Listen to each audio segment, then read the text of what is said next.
বাংলাদেশ থেকে যেভাবে প্রত্যেক দিন একের পর এক বাংলাদেশি অনুপ্রবেশকারী ভারতবর্ষে ঢুকছে, সেটা যদি আপনি দেখেন তাহলে আপনি অবাক হয়ে যাবেন।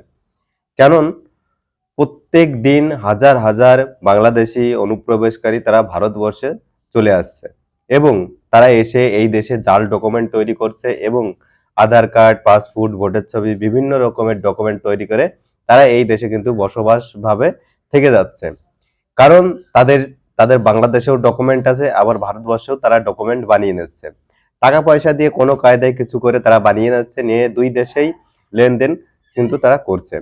তো এইভাবে যদি চলতে থাকে তাহলে কিন্তু একসময় আমাদের এই পশ্চিম বাংলা প্লাস আমাদের এই ভারতবর্ষে একটা বিশাল বড় ঝুঁকি হয়ে দাঁড়াবে এই অনুপ্রবেশকারীরা। যেমন বাংলাদেশে মায়ানমার থেকে যে অনুপ্রবেশকারীরা এসছে বা যেসব শরণার্থীরা এসে বাংলাদেশে আজকে বাংলাদেশের পরিস্থিতি খারাপ করেছে, সেরকম কিন্তু বাংলাদেশি অনুপ্রবেশকারীরা আমাদের ভারতবর্ষে এসে বা আমাদের পশ্চিম বাংলায় এসে তারা কিন্তু আমাদের ভারতবর্ষ বা পশ্চিম বাংলাকে কিন্তু দিন দিন উত্তাপ করে তুলছে এবং খারাপ পরিস্থিতির জায়গায় নিয়ে যাচ্ছে। বা এই পশ্চিম বাংলার বুকে বা এই ভারতবর্ষের বুকে যেখানে যা রকমের বড় কিছু দুর্ঘটনা ঘটছে, যখনই তার তদন্ত করা যাচ্ছে বা তদন্ত করে বের করা হচ্ছে, তখনই দেখা যাচ্ছে যে এইসব ঘটনার পিছনে কিন্তু অনুপ্রবেশকারীদের হাত রয়েছে। কোনো না কোনো সূত্রে তারা বাংলাদেশী। তো এই যে যেসব ঘটনা ঘটছে, এইগুলো কিন্তু বিএসএফরা অনেক চেষ্টা করেও অনেক সময় ব্যর্থ হয়ে যায়। কারণ বিএসএফরা রাত দিন 24 ঘন্টা তারা বর্ডারে সিকিউরিটি দেওয়ার পরেও তারপরেও কিন্তু তারা অনেক সময় ব্যর্থ হয়ে যায়। কারণ তাদেরও ঘুম খাওয়া দাওয়া আছে। হয়তো যে টাইমটুক তারা এই ঘুম খাওয়া দাওয়ার ব্যাপার থাকে বা একটু একটু রেস্টের ব্যাপার থাকে, সেই টাইমে কিন্তু এই অনুপ্রবেশকারীরা টার্গেটে থাকে যে এই টাইমটাই আমরা কিন্তু যে কায়দায় হোক মাটি খুঁড়ে হোক বা যে কায়দায় হোক খাল বিল দিয়ে হোক আমরা কিন্তু পাস হয়ে যাব। এবারে মেন কথা, এখানে আমাদের ভারতবর্ষে কিন্তু বিভিন্ন জায়গায় বর্ডারের যে কাঁটাতার সেই কাঁটাতার নেই। এবারে যেসব জায়গাতে নেই সেই সব জায়গাতে কিন্তু এই মানুষগুলো ঢুকছে। এবারে এখানে কথা আছে, এই হিন্দু লোকেরা না এসে মুসলিম লোকেরা কেন এসছে? অনুপ্রবেশ করলে এখানে ভারতবর্ষ একটি হিন্দুস্তান রাষ্ট্র, এখানে হিন্দু মানুষের সংখ্যা বেশি। তো এখানে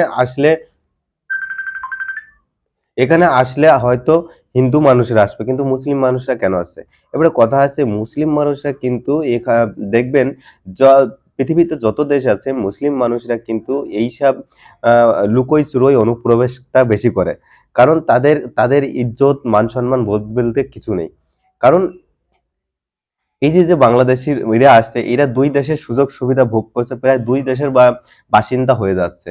ঠিক আছে, তো এই একটা ব্যাপার থাকে। তো এখানে এখানে আপনি এবারে কথা হচ্ছে, এখানে এই অনুপ্রবেশ যারা করছে, এদের কি কেউ ধরতে পারছে না বা দেখতে পাচ্ছে না? এবারে মেন কথা হচ্ছে, এখানে আমাদের দেশে কিছু অসাধু মানুষ আছে, তারা কিন্তু এদের গাইড করছে, এদের সাপোর্ট করছে।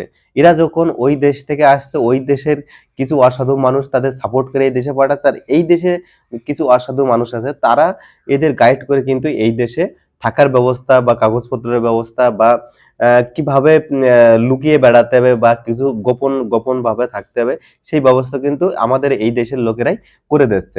এবারে কিছু কিছু অসাধু মানুষ আছে যারা টাকার লোভে এদের ডকুমেন্ট কিন্তু দিনের পর দিন বানিয়ে দিচ্ছে। তো এই যে যে পরিস্থিতি, এইসব পরিস্থিতির জন্য কিন্তু আমাদের পশ্চিমবাংলা বা আমাদের ভারতবর্ষে এইসব সমস্যা কিন্তু দিন দিন বেড়ে চলেছে। আর এই যে অন্যায় কাজগুলো, যেসব বড় বড় অন্যায় কাজ হয়, কিন্তু এই এদের এদের দ্বারাই কিন্তু হয়।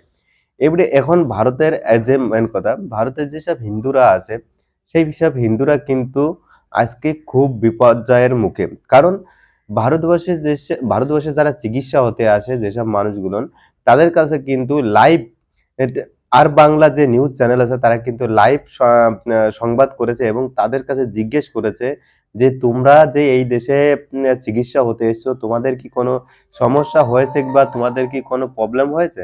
ওরা কিন্তু বলেছে না, আমাদের কোনো সমস্যা হয়নি বা আমাদের কোনো প্রবলেম হয়নি, আমরা ভালো ব্যবহার পেয়েছি। কিন্তু তাহলে বাংলাদেশে যে হিন্দুরা আছে তারা এরকম প্রবলেমে পড়ছে কেন? তারা কিন্তু কোনো সৎ উত্তর দিতে পারেনি। দ্বিতীয়ত, এখানে যে এখানে ভারত সরকার এই যে ভারত সরকার ভিসা বন্ধ করে দেবে, এই একটা ভয় কিন্তু বাংলাদেশি নাগরিকরা পাচ্ছে। কারণ বাংলাদেশের নাই নাই করে 50% বেশি লোক ভারতবর্ষে চিকিৎসা করতে আসে। তো এই ভিসা নিয়ে তারা কিন্তু তাদের খুব ক্ষোভ প্রকাশ করেছে এবং তারা কিন্তু বলেছে যে আমাদের ভিসাটা যেন আমরা পাই। এই আমরা ডাক্তার দেখাই যাচ্ছে, এর কবে আমরা ভিসা পাবো তার ঠিক নেই, তবে যেন আমাদের ভিসাটা সরকার চালু রাখে, এই একটা আশা তারা প্রকাশ করেছে। আর এখানে মেন যে কথা, এই যে অনুপ্রবেশকারী, এই অনুপ্রবেশকারীদের কিভাবে আপনি আটকাবেন? দেখুন, একমাত্র শুধু বিএসএফ বা বর্ডার গার্ডের উপর ভরসা করলে হবে না। এদের অনুপ্রবেশকারী আপনারাই ঠেকাতে পারবেন যদি এরকম কোনো অনুপ্রবেশকারী বাংলাদেশ থেকে ভারতের মাটিতে পা দেয়। আর বর্ডারের আশেপাশে যেসব মানুষজন থাকে তারা কিন্তু বুঝতে পারে, তারা কিন্তু টের পায়। তারা যদি একটু লুকিয়ে চুরিয়ে তারা যদি একটু লুকিয়ে চুরিয়ে পুলিশকে ইনফরমেশন করে দেয়, তাহলে তাহলে কিন্তু এরা ধরা পড়ে যায়। ঠিক আছে, ধরা পড়ে গেলে তো এরকম ভাবে যদি বর্ডারের আশেপাশে যারা বসবাস করে তারা যদি একটু ইনফরমেশন করে একটু ধরিয়ে দেয়, তাহলে কিন্তু আস্তে আস্তে এই অনুপ্রবেশকারী বন্ধ হয়ে যাবে। কারণ একবার একবার সাজা দিলে বা যদি আমাদের বর্ডার সিকিউরিটি গার্ড একবার একটু সাজা ঠিক মতন দেয়, দ্বিতীয়বার এই কানে যখন মানুষের এক কানের থেকে আরেক কানে প্রচার হয়ে যাবে জিনিসটা, তখন কিন্তু ওরা আসতে সাহস পাবে না বা অনেকটা ভয়ে ভয়ে থাকবে। ঠিক আছে, এটাই হচ্ছে ব্যাপার।